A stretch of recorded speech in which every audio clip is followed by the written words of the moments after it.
4 دن کا مردہ جب زندہ کر دیا اور پھر مسیح یسوع خود بھی مردوں میں سے جی اٹھے، یہ صرف مردے کا زندہ ہونا ہی نہیں تھا بلکہ قیامت کے نظریے کی بنیاد تھی۔ آپ تو بڑی آسانی سے صبح اٹھتے ہیں، کہہ دیتے ہیں جی میرا قیامت پر ایمان، لیکن آپ کو پتا ہے کہ قیامت کا نظریہ مسیح یسوع کے مردوں میں سے جی اٹھنے کی وجہ سے قائم ہوا ہے؟ یہ نہیں آپ کو پتا۔ تو صرف مردے کا زندہ ہونا نہیں بلکہ قیامت کا نظریہ ہے کہ پورے بنی نوع انسان کے لیے یہ نظریہ ہے کہ وہ مر جائیں گے، اب آپ کے پاس زندہ امید ہے کہ آپ دوبارہ بھی جی اٹھیں گے۔ تو آپ اس بات کو بھول گئے ہیں، آپ نے کہہ دیے چند مردے زندہ کر دیے۔ نہیں بھائی، پوری بات کو سمجھے۔ ایک اندھا مسیح یسوع کے پاس آتا، اس کی آنکھ کے پیدائشی طور پر ڈیلے نہیں تھے، گول آئی بالز نہیں تھے۔ مسیح یسوع نے اسی وقت مٹی سانی اور وہ ڈیلا بنا کے تو اس کی آنکھ میں لگا دیا۔ یہ کریشن کا کام ہے۔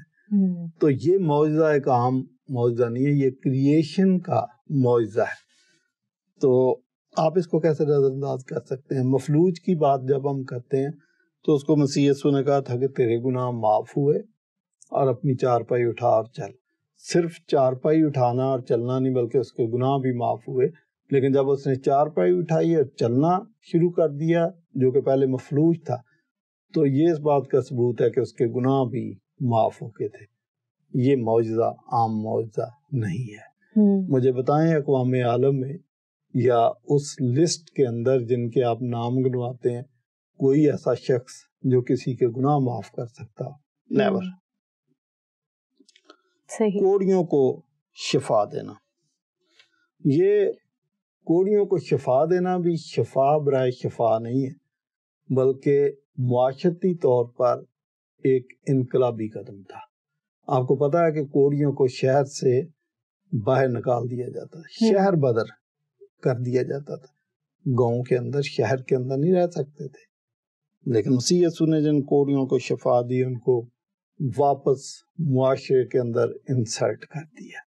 تو یہ معجزہ عام معجزہ نہیں تھا، کیونکہ ان کوڑیوں کو یسوع مسیح نے کہا کہ جو موسیٰ نے تمہارے لیے نظر مقرر کیے جا کے گزرانا، اور اپنا جسم کس کو چیک کراؤ؟ کاہن کو، جس نے فتویٰ دیا تھا کہ بھائی آپ شہر کے اندر نہیں رہ سکتے، جو اس کو چیک کراؤ کہ اب ہم رہیں گے، ہمیں ویزا مل گیا ہے۔ تو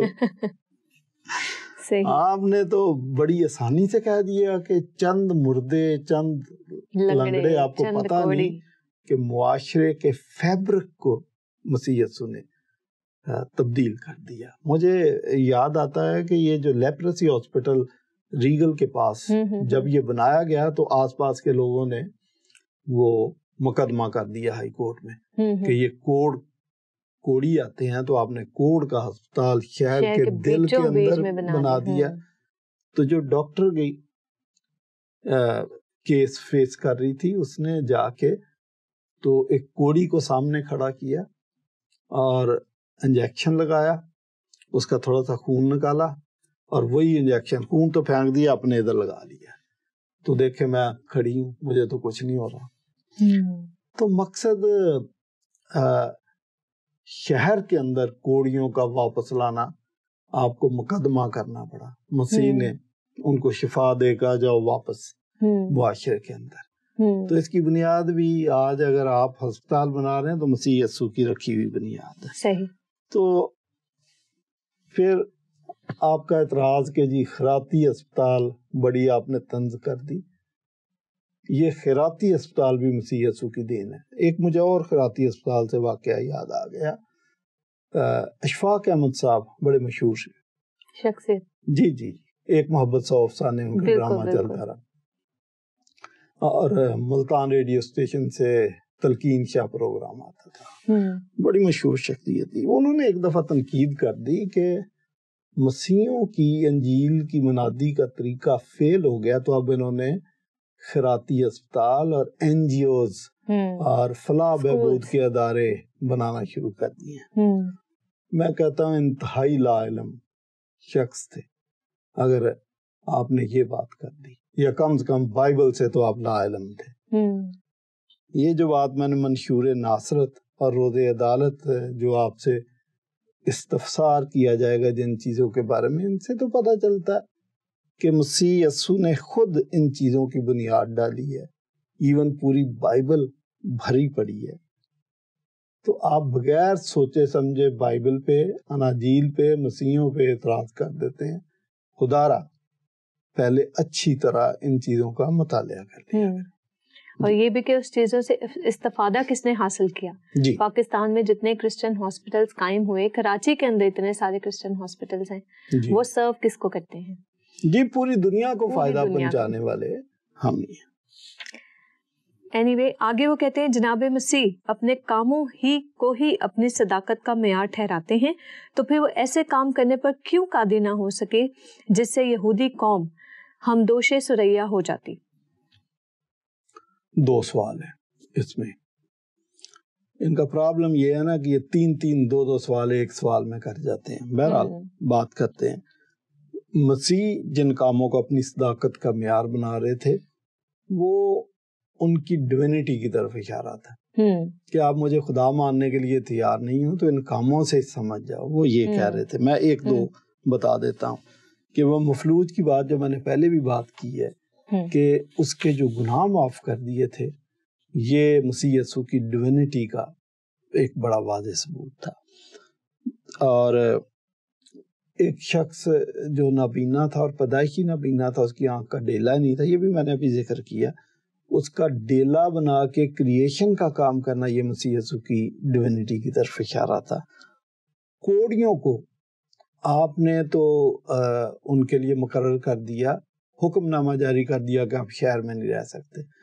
نہ صرف شہر میں رہنے کی اجازت نہیں ہے، بلکہ کوڑی جب جاتے تھے تو یہ بھی کوڑی کی ڈیوٹی ہے کہ وہ اپنے منہ پہ کپڑا رکھے اور وہ چلا کے وہ انفارم کرے لوگوں کو کہ مجھ سے بچو، میں کوڑی ہوں. آپ دیکھیں کہ اس شخص کے ساتھ سائیکالوجیکلی بھی وہ کتنا ٹارچر میں. جی ایسے لوگوں کو معاشرے کے اندر واپس ان کا مقام دلانا یہ کوئی چھوٹا کام نہیں تھا.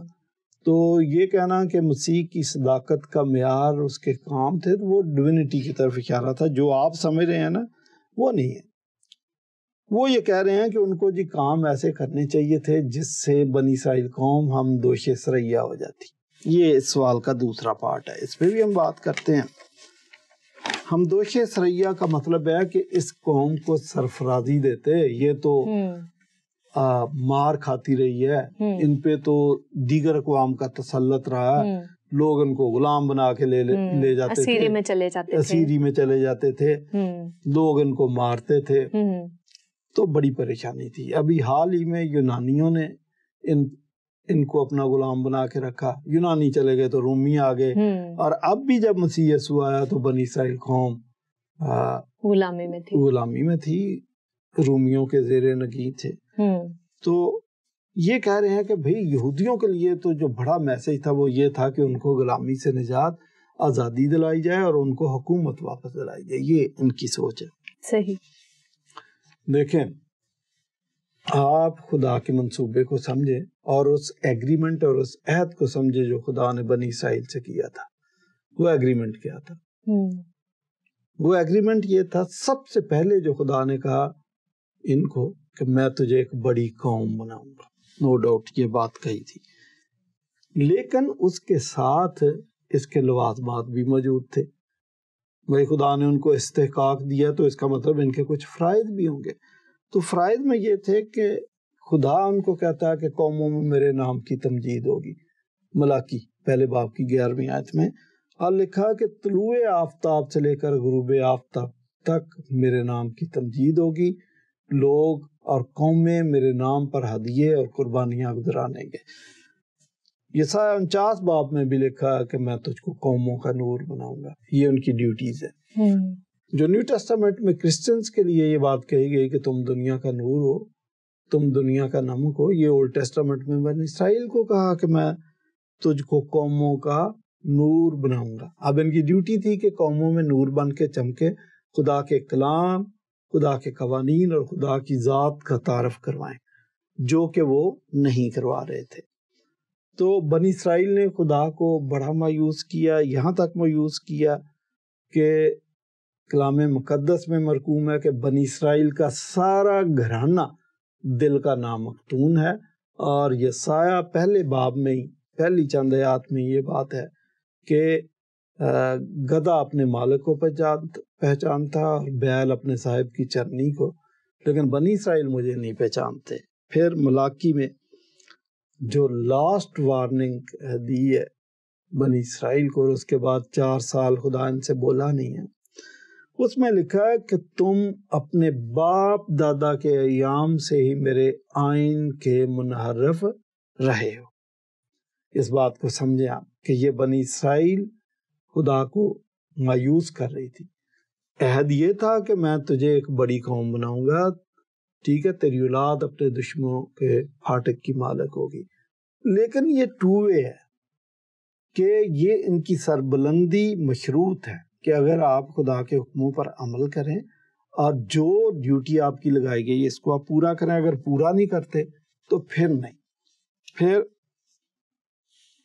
400 سال کے بعد یوحنا استباغی جب آتے ہیں تو انہوں نے اپنی بات وہیں سے شروع کی جہاں پہ ملاکی نبی نے ختم کی تھی۔ ایسا لگتا ہے کہ کل ملاکی بول رہا تھا، یوحنا نے شروع کر دیا۔ تو یوحنا نے یہ کہا کہ اب تو درختوں کی جڑوں پر کلہاڑا رکھا ہے، جو درخت اچھا پھل نہیں لاتا کاٹا اور آگ میں ڈالا جاتا ہے۔ اچھا، صرف یہی نہیں ہے، آگے آ جائیں کہ مسیح یسوع ان سے کیا بات کر رہے تھے۔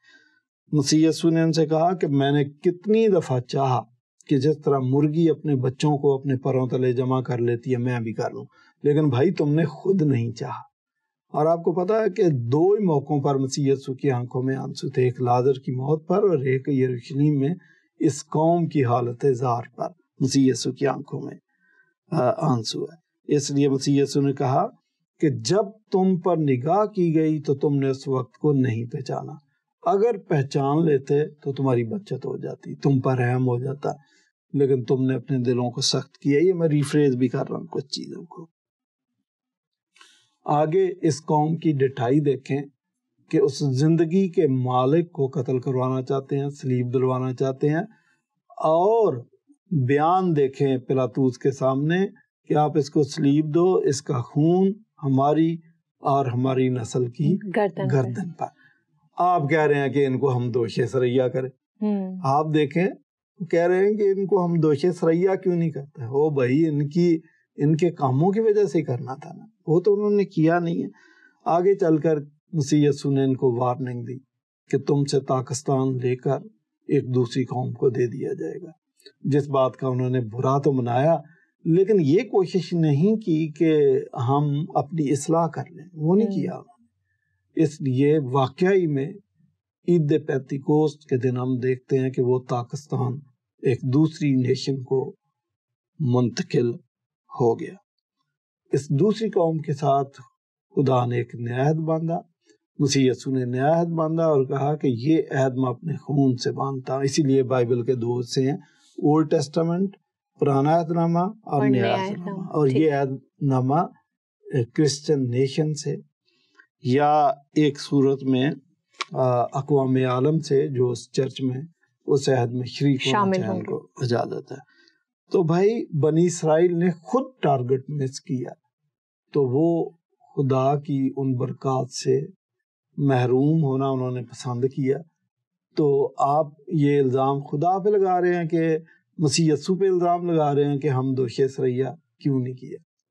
یہ بات آپ کی بھی مس انڈرسٹینڈنگ ہے۔ صحیح۔ پھر آگے وہ کہتے ہیں اگر بنی اسرائیل اپنے مسیح سے توقعات وابستہ کرنے میں غلطی پر تھے تو پھر جناب مسیح نے ان کے غلط خیالات اور توقعات کی تصحیح کیوں نہیں فرمائی؟ جی، سوال آپ کا بڑا دلچسپ ہے اور بڑا امپورٹنٹ ہے کہ اگر بنی اسرائیل اپنے مسیح سے غلط توقعات وابستہ کر بیٹھے تھے تو تصحیح کیوں نہ کی جناب؟ تو مسیح یسوع نے ان کے خیالات کی تصحیح کیوں نہ کی؟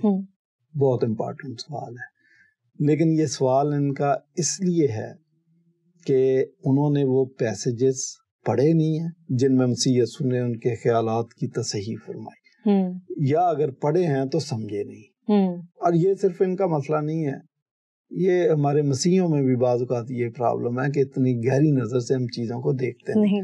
Some time with in the lines بھی بہت ساری چیزیں لکھی ہوتی ہیں تو ہم ان کو پڑھتے نہیں۔ اب میں کچھ واقعات آپ کو بتاتا ہوں جہاں مسیح یسوع کی تصحیح کر رہے تھے. آپ غور سے تو پڑھیں, آپ کو پتہ چلے گا.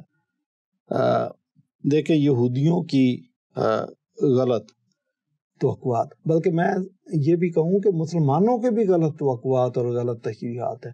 آئینہ تثلیث کے اندر مولانا کوثر نیازی لکھتے ہیں کہ دیکھیں یسوع مسیح نے تو حکومت ہی قائم نہیں کی. یہ بھی غلط توقع ہے کہ غلط وہ کیا کہتے ہیں کہ حکومت نہیں قائم کی تو سمجھیں کہ پھر تو وہ ناکام ہو گئے. او بھائی مسیح یسوع حکومت قائم کرنے نہیں آئے تھے, خدا کی بادشاہت کا تصور بالکل فرق ہے. تو اگر کوثر نیازی جیسا اسکالر بھی مس انڈرسٹینڈ کر سکتا ہے تو پھر عام مسلمانوں سے تو ہم یہ توقع کر ہی سکتے. یہودیوں کی غلط توقعات, پہلی بات, ہاں آپ نے کہا کہ بھی ان کی تصحیح نہیں, اب سنتے جائیے گا. نمبر 1, زبدی کے بیٹوں کی ماں یہ سمجھتی تھی کہ مسیح ہمارا رشتہ دار بھی ہے, اور وہ مسیح کے پاس دونوں بیٹوں کو لے گئی, اور اس وقت لے کے گئی جب ان کو امید تھی کہ اب یسوع مسیح تختہ الٹ کے رومیوں سے آزادی لے گا اور یہودی حکومت قائم ہو جائے گی, اور عین ممکن ہے کہ سلیمان کا اور داؤد کا دور دوبارہ شروع ہو جائے. تو اگر سلیمان کا سنہری دور شروع ہو گیا تو پھر میرے دونوں بیٹوں کو بھی اہم پوسٹیں دے دینا. یہ جو کہا نا دائیں اور بائیں بٹھانا, تو آپ کو یاد ہوگا کہ مسیح نے اس کی تصحیح کی کہ آپ تو مس انڈرسٹینڈ کر رہی ہو, یہ دائیں بائیں بٹھانا جو ہے نا یہ خدائی کام ہے سارے. تو یہ جو آپ سمجھ رہے ہو نا حکومت والا, یہ نہیں ہے, یہ خدا نے کرنا, اور وہ خدا کی بادشاہی میں خدا کی مرضی سے ہی آپ آ سکتے ہیں. نمبر 1. نمبر 2 کہ مسیح یسوع جب یروشلم میں آخری ہفتے میں شاہانہ داخلہ ہوا تو جو لوگوں نے نعرے لگائے تھے کہ ہوشنا مبارک ہے وہ جو خداوند کے نام سے آتا ہے, اور کارپٹ بچھا رہے تھے, کپڑے بچھا رہے تھے, کھجور کی ڈالیاں ہلا رہے تھے, وہ اس امید پر کر رہے تھے کہ اب یہ تختہ الٹے گا. سب یہودی یہی سمجھتے تھے. وہاں بات اس سے تھوڑا سا پہلے ایک شخص آتا ہے کہ استاد تو جہاں بھی جائے گا میں تیرے ساتھ چلوں گا. تو یہ اس کا جو ڈائلاگ تھا, اس کو سمجھے میں ریفریز کر دیتا ہوں کہ استاد اب تو حکومت کا تختہ الٹنے کے لیے جا رہا ہے تو میں تیرا جان نثار ہوں, تو میں تیری خاطر جان لے بھی سکتا ہوں, جان دے بھی سکتا ہوں. یہ وہ کہہ رہا تھا. تو اس کو بھی یہ تھا کہ بھائی یہ جب تختہ الٹے گا تو چلو اور کچھ نہیں, نوکری نہیں, نوکری تو وہ کزن آگے دو تو نوکری نہیں تو بھائی مجھے 1000 گز کا یروشلم میں پلاٹ دلا دینا. یہ شخص 3.5 سالہ منسٹری میں کہیں نظر نہیں آیا, اچانک سے اپرچونسٹ بن کے آ گیا. تو مسیح یسوع دلوں اور گردوں کے جاننے والے تھے, اس کو جواب کیا دیا. یہ اس کی تصحیح تھی, جو کہہ رہے ہیں نا کہ تصحیح کیوں نہیں فرمائی. تصحیح کی کہ بھائی پرندوں کے تو گھونسلے ہوتے ہیں اور لومڑیوں کے بھٹ, ابن آدم کے پاس تو سر دھرنے کی جگہ نہیں ہے, تو پلاٹ کا سوچ کے آ گیا. ہاں ہمارا جو منادی کرنے کا طریقہ ہے وہ یہ ہے کہ ہم سارا دن منادی کرتے ہیں, شام کو باغ گتسمنی میں سر کے نیچے پتھر رکھ کے سو جاتے ہیں. یہ بات اگر منظور ہے تو آ جاؤ. تو یہ تصحیح تھی. اور بھی ایک شخص کو جو کہا کہ مردوں کو اپنے مردے دفنانے دو, جو یروشلم میں جلوس میں آیا ہوا تھا اور مسیح یسوع کو کہہ رہا تھا کہ میرے باپ کی ڈیتھ ہو گئی ہے تو میں ذرا دفن کر کے آ جاؤں. آپ مجھے بتائیں کہ جس کے باپ کی ڈیتھ ہو گئی ہے وہ جلوس میں آئے گا؟ تو وہ بہانہ ہی لگا رہا تھا, تو اس کی بھی تصحیح کر دی. اور پلاطوس کو جواب کہ بھائی تیرے پہ الزام یہ ہے کہ تو بادشاہ بننا چاہتا, تو مسیح یسوع نے اس کو واضح کر دیا کہ میری بادشاہی تو اس دنیا کی ہے ہی نہیں, ورنہ میرے خادم لڑتے. چلیں ایک اور بہت بڑی وضاحت ہے کہ مسیح یسوع نے کہا کہ جب جس طرح تم مجھے دیکھ رہے ہو میں آسمان پر جا رہا ہوں, اسی طرح واپس بھی آؤں گا. تو آپ کو پتہ شاگردوں نے مسیح یسوع سے کیا کہا؟ انہوں نے کہا کہ اچھا جب تو واپس آئے گا تو اس وقت ہمیں بادشاہی دے دے گا. تو مسیح یسوع نے واضح کر دیا تھا, ان کی غلط فہمی کو دور کر دیا تھا کہ جو تم بادشاہی سمجھ رہے ہو وہ بادشاہی نہیں. ان وقتوں کا اور میعادوں کا جاننا خدا نے اپنے پاس ہی رکھا, یہ اس کو پتہ ہے. اور سچ مچ 3 صدیوں بعد وہ وقت اور میعاد خدا کے حضور پورے ہوئے اور پورا روم کرسچن ہو گیا. لیکن اب سنو میں کیا کہہ رہا ہوں. میں کہہ رہا ہوں جب روح القدس تم پر نازل ہوگا تو تم یروشلم اور یہودیہ اور سامریہ اور زمین کی انتہا تک میرے گواہ ہوگے اور میری بادشاہی پھیلاؤ گے. خدا کی بادشاہی قائم ہوگی. تو اس سے بڑی وضاحت اور غلط فہمی کو دور کرنے کا اور کون سا ثبوت آپ چاہتے ہیں کہ آپ منادی کرو, آپ گواہی دو. تو 3 کیٹیگریز اور 3 مشن فیلڈ ان کو بتا دیے کہ جب آپ منادی کرو گے تو یہاں پر خدا کی بادشاہی قائم ہوگی.